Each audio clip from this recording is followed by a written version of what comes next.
ఆంధ్రప్రదేశ్ రాష్ట్రంలో రానున్న assembly parliament ఎన్నికలకు రంగం సిద్ధమైంది. 3 ప్రధాన కూటములుగా రాష్ట్రంలో అభ్యర్థులు ఎన్నికల్లో తలపడనున్నారు. వైఎస్ఆర్ కాంగ్రెస్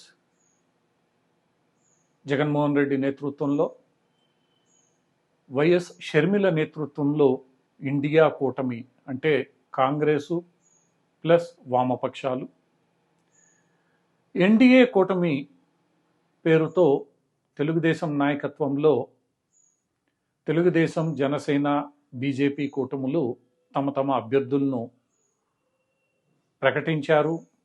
అక్కడక్కడ చిన్న చిన్న మార్పులు తప్ప మొత్తం అన్ని అసెంబ్లీలకు, పార్లమెంట్లకు అభ్యర్థులను ఖరారు చేసినట్లే. దీంతో ఒక్కసారిగా ఎన్నికల సందడి రాష్ట్రంలో నెలకొంది. ఇంకొక 10 రోజుల్లో ఈ 4వ ఫేజ్లో జరగబోయే ఎన్నికలకు రాష్ట్ర ఎన్నికల అధికారి నోటిఫికేషన్ జారీ చేస్తారు. అటు పిమ్మట పూర్తి స్థాయి ఎన్నికల కోలాహలం రాష్ట్ర వ్యాప్తంగా నెలకొనుంది. ఈ 3 కూటములు తీసుకుంటే మొదటి కూటమిలో కేవలం వైఎస్ఆర్ కాంగ్రెస్ పార్టీ మాత్రమే ఉండగా దానికి మిత్రులెవరూ లేరు. వైఎస్ఆర్ కాంగ్రెస్ పార్టీ అధినేత తనదైన శైలిలో ప్రచారంలో దూసుకొని పోతున్నారు. ఇక రెండవ కూటమి కాంగ్రెస్ నాయకత్వంలోని ఇండియా బ్లాక్ కూటమిలోనూ పెద్దగా ఇబ్బందులు లేవు. వామపక్షాలతో కాంగ్రెసు తగిన రీతిలో సర్దుబాట్లు చేసుకుంది. వారు కూడా తమ తమ కార్యకర్తలను సిద్ధం చేసుకుంటూ ఎక్కడికక్కడ సమన్వయం చేసుకుంటూ ముందుకెళ్లే ప్రయత్నం చేస్తున్నారు. ముఖ్యంగా షర్మిల కడప పార్లమెంట్ నియోజకవర్గంలో చేస్తున్న ప్రచారం ఇప్పటికే అన్నా చెల్లెళ్ల సవాలుగా మారిపోయింది. అయితే 3వ కూటమి, ప్రధాన ప్రతిపక్ష పార్టీలతో నిండిన 3వ కూటమిలో ఇప్పటికీ 3 పార్టీల మధ్య సమన్వయం నెలకొనకపోవడమే పెద్ద సమస్యగా మారింది. ముఖ్యంగా గత అసెంబ్లీ ఎన్నికల్లో ఓటమి తర్వాత తెలుగుదేశం, జనసేన, బీజేపీ పార్టీలు ఒకానొక సందర్భంలో ఎవరికి వారు గట్టి ప్రత్యర్థులుగా వ్యవహరించారు. బీజేపీ నాయకులు చంద్రబాబుపై తీవ్ర స్థాయిలో విమర్శలు గుప్పిస్తుండగా, అదే సమయంలో తెలుగుదేశం నాయకులు కూడా నరేంద్ర మోడీ నుంచి కింద స్థాయి బీజేపీ నాయకుల వరకు తీవ్ర వ్యతిరేకత ప్రదర్శించారు. ఈ వ్యతిరేకత ఏ స్థాయిలో ఉందంటే కింద కార్యకర్తలు ఒకళ్ళంటే ఒకళ్ళు ద్వేషం పెంచుకునే స్థాయికి చేరిపోయింది. ఈ సందర్భంలో జనసేన కూడా తన జన సైనికులను ఈ 2 పార్టీలకు వ్యతిరేకంగా పనిచేసేలా కొన్ని సందర్భాల్లో చూసింది. తద్వారా జన సైనికులు కూడా ఈ 2 పార్టీలు అంటే తెలుగుదేశం, బీజేపీతో కలిసి పనిచేసే సందర్భం కొంత ఇబ్బందికరంగా మారింది. జనసేనలో ఇంకొక ఇబ్బంది ప్రధానంగా తమ పార్టీ అధినేత సీట్లన్నింటినీ తెలుగుదేశానికి అమ్మివేశారన్న ఆరోపణలు లేదా ఇచ్చివేశారన్న ఆరోపణలు ఎక్కువగా వినిపిస్తున్నాయి. దానికి అనుగుణంగా జనసేనలో అసమ్మతి కూడా పెరిగింది. ఈ జనసేన, తెలుగుదేశం, బీజేపీ కార్యకర్తల్లో కింద స్థాయిలో ఏమాత్రం సమన్వయం జరుగుతున్నట్లు ఇంతవరకు కనిపించడం లేదు. స్వయంగా నరేంద్ర మోడీ ఈ మూడు పార్టీలు కూటమిగా ఏర్పడిన సందర్భంలో బహిరంగ సభలో పాల్గొని కలిసి పనిచేయాలన్న సంకేతాలు ఇచ్చిన కింద స్థాయి కార్యకర్తలు ఎవరు అందుకు సిద్ధంగా ఇప్పటికీ లేరనే విషయం స్పష్టంగా గోచరిస్తోంది. ఎవరికి వారే యమునా తీరేగా ఈ 3 పార్టీల కార్యకర్తలు వ్యవహరిస్తున్నారు. కింద స్థాయి నాయకులు వ్యవహరిస్తున్నారు.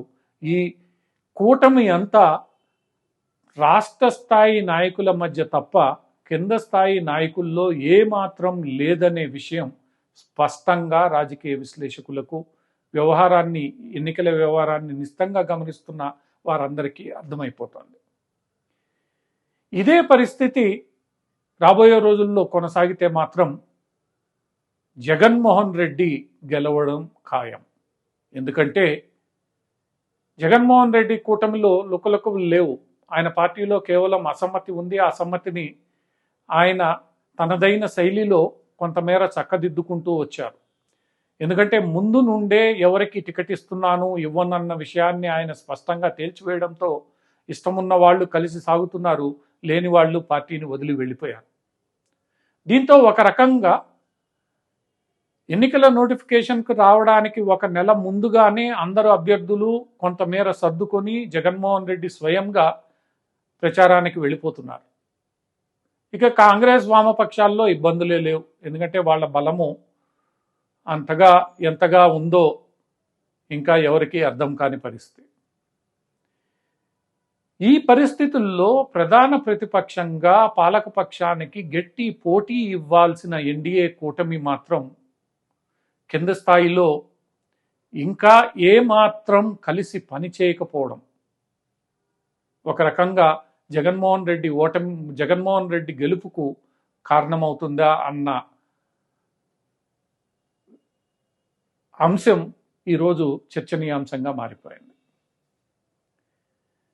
ముఖ్యంగా బీజేపీ స్థానిక కార్యకర్తలు ఎవరు పూర్తి స్థాయిలో తెలుగుదేశానికి సమర్థన ఇవ్వడానికి సిద్ధంగా లేరనే విషయం మాత్రం స్పష్టంగా కనిపిస్తోంది. ఈ విషయంలో కింద స్థాయి కార్యకర్తలను సమన్వయం చేసుకోవడంలో బీజేపీ రాష్ట్ర నాయకత్వం, జాతీయ నాయకత్వం పూర్తిగా విఫలమైనట్లేనా అని మనకు అనిపిస్తోంది. ఎందుకంటే బీజేపీ టికెట్లు తీసుకున్న చోట తెలుగుదేశం వారిని కలుపుకోవడం వారికి ఎంత అవసరమో, తెలుగుదేశానికి టికెట్లు ఇచ్చిన చోట బీజేపీ నాయకులు, కార్యకర్తలు పనిచేయడం కూడా అంతే అవసరమే. అక్కడ మీరు సరిగ్గా వ్యవహరించకపోతే ఇక్కడ కూడా సరిగ్గా వ్యవహరించే పరిస్థితి ఉండదు. రెండోది, 6 పార్లమెంటు స్థానాల్లో కింద ఉండే అసెంబ్లీ స్థానాల్లో ఎక్కువ స్థానాలు తెలుగుదేశం వారు పోటీ చేస్తున్నారు. ఈ తెలుగుదేశం వారు క్రాస్ ఓటింగ్కు అవకాశం ఇవ్వకుండా బీజేపీ పార్లమెంట్ అభ్యర్థులను గెలిపించాలి, నరేంద్ర మోడీ అనుకున్నట్లు 400 సీట్లను దాటాలి అంటే మాత్రం కింద స్థాయి బీజేపీ కార్యకర్తలు విషయాన్ని అర్థం చేసుకొని తెలుగుదేశంతో సమన్వయం చేసుకోకపోతే ఇక్కడ కూడా ఫలితాలు తలకిందులయ్యే ప్రమాదం ఉంది.